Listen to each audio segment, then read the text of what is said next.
We're at 316 Vine Edge doing a repairability test for Eric Mwanba.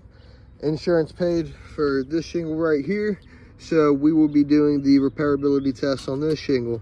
So in order to take this shingle out, we must take out the nails of this row of shingles and this row of shingles, and in doing so it usually causes more damage.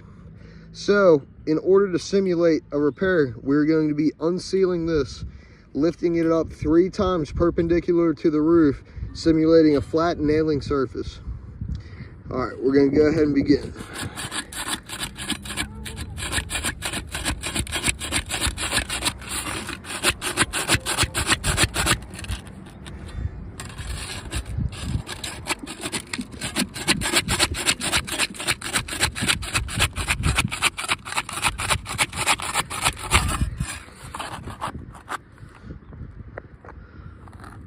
One, two, three.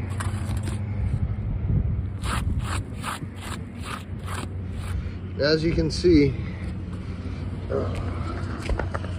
it has started to crease all along the top here,